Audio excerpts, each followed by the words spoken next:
ఏలూరు జిల్లా ఆర్ఎండ్బి కార్యాలయంపై ఎగురుతున్న జాతీయ జెండా అధికారుల నిర్లక్ష్యానికి అద్దం పడుతోంది. పూర్తిగా చిరిగిపోయి రంగులు వెలిసిపోయిన జెండాను అలానే ఉంచారు. గణతంత్ర వేడుకల రోజు కూడా జెండాను మార్చకపోవడంపై పలువురు ఆగ్రహం వ్యక్తం చేశారు. అధికారులు సిబ్బంది ఇంత నిర్లక్ష్యంగా వ్యవహరించడం సర్వత్రా విమర్శలకు దారితీసింది. ఇక ఈ ఘటనపై మరింత సమాచారం మా రీజనల్ కోఆర్డినేటర్ రాంబాబు అందిస్తారు. దేశవ్యాప్తంగా 77వ గణతంత్ర దినోత్సవ వేడుకలు ఘనంగా కూడా జరుపుకుంటున్నారు. వాడవాడదా పల్లెలు అదే రకంగా దేశ రాజధానిలో కూడా ఘనంగా జరుపుకుంటున్నారు. మరో పక్క తీసుకుంటే అనేక చోట్ల ఈ జాతీయ జెండాకి అవమానం జరిగిన పరిస్థితులు కనిపిస్తూనే ఉన్నాయి. ఇక్కడ మనం చూసుకుంటే ఏలూరు కలెక్టరేట్ కొద్దిగా దగ్గరలో సమీపంలో ఉన్న ఆర్ఎండ్బి బిల్డింగ్ పైన ఆర్ఎండ్బి ఆఫీస్ బోర్డు పైన కూడా ఉన్న జాతీయ జెండా పూర్తి స్థాయిలో చినిగిపోయి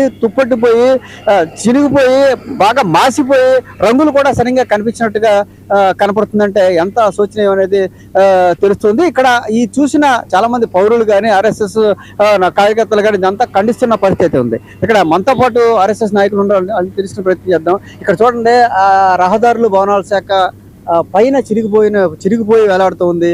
అదే రకంగా లోపల కూడా పైన కట్టింది కూడా ఉంది. అసలు దీన్ని ఏ రకంగా చూడొచ్చు అంటారు?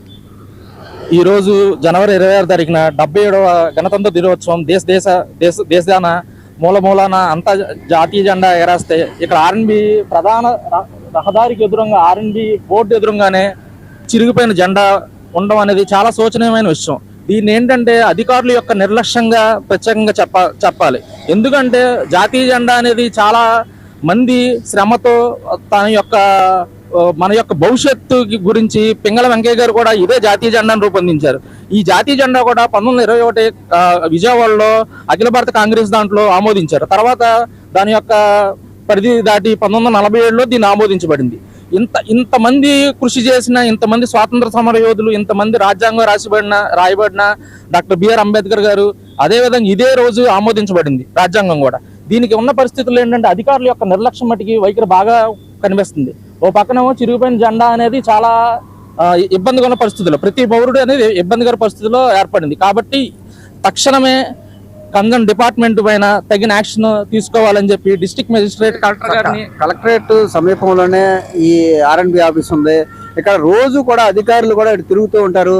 చూసుకున్నట్టయితే అంతా చిరిగిపోయి చాలా దారుణమైన పరిస్థితుల్లో చిరిగిపోయి బాగా మాసిపోయి రంగులు కూడా 3 రంగులు కూడా వెలిసిపోయిన పరిస్థితి ఉంది. దీన్ని ఏ రకంగా చూడొచ్చు అంటారు? అధికారులు ఎలా స్పందించారు? ప్రతి పౌరుడే అండి ఒక విధంగా విస్మయానికి గురి చేసే విషయం. ఎందుకంటే మనం ఇంత లిబరల్ గా ఈ రోజు తిరుగుతున్నామంటే ఆ యొక్క చిరస్మృతులైన జాతీయ జెండా రూపొందించిన ఎవరైతే ఫ్రీడమ్ ఫైటర్స్ ఉన్నారో ఇంత ఫ్రీగా లిబరల్ గా తిరుగుతున్నాం. రాజ్యాంగంలో ఎంతో మంది కృషి వల్ల ఇదంతా జరిగింది. ఈ రోజు కూడా మనం ఇంత శుభ్రంగా హ్యాపీగా right to freedom, right to ఇలా ఫండమెంటల్ రైట్స్ ఉన్నాయి. ఈ ఫండమెంటల్ రైట్స్ కానీ ఎన్ని ఉన్నాయంటే వాళ్ళు రూపొందించిన రాజ్యాంగంలో ఇది కూడా ఒక ఫండమెంటల్ రైట్ లోనే ఒకటి ఉందండి.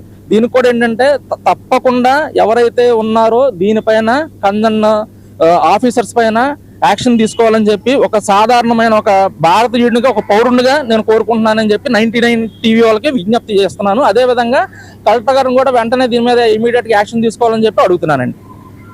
అదే ఇలా చూసుకుంటే ఏలూరులో ఉన్న ప్రధాన రహదారి, అదే రకంగా జిల్లా కలెక్టర్ కార్యాలయానికి సమీపంలో ఉన్న ఆర్ఎండ్బి బిల్డింగ్ పైన ఉన్న జెండా ఎలా ఉందో కూడా మనం చూడవచ్చు. చాలా చిరిగిపోయి రంగు కూడా వెలిసిపోయిన పరిస్థితి ఉంది. ఇక్కడ ఏదైతే ఆర్ఎండ్బి ప్రధాన ద్వారం దగ్గర ఉన్నదైతే రంగు పూర్తిగా రంగు మారిపోయి చిరిగిపోయిన పరిస్థితి అయితే ఉంది. లోపల కూడా బిల్డింగ్ పైన కూడా ఉన్న జాతీయ జెండా కూడా అదే పరిస్థితి, చిరిగిపోయి రంగులు కూడా వెలిసిపోయిన పరిస్థితి ఉంది. ఇప్పటికైనా సరే ఈరోజు ఒక పక్కన దేశవ్యాప్తంగా వాడవాడల దేశ రాజధానిలో సైతం ఏదైతే 77వ గణతంత్ర వేడుకలు జరుపుకుంటున్నారో ఇక్కడ అధికారుల నిర్లక్ష్య ధోరణి కారణంగా అందరూ కూడా బాధపడాల్సిన పరిస్థితి ఉంది. ఇటువంటి పరిస్థితి రాకూడదని ఖచ్చితంగా ఉన్నతాధికారులు, జిల్లా కలెక్టర్ గారు దీనిపై ఖచ్చితంగా ఈ అధికారులపై నిర్లక్ష్యం వహించి అధికారులపై చర్యలు తీసుకోవాలని ఒక భారతీయ పౌరుగా కోరుకుంటున్నారు కొంతమంది యువకులు. ఇది ఇక్కడ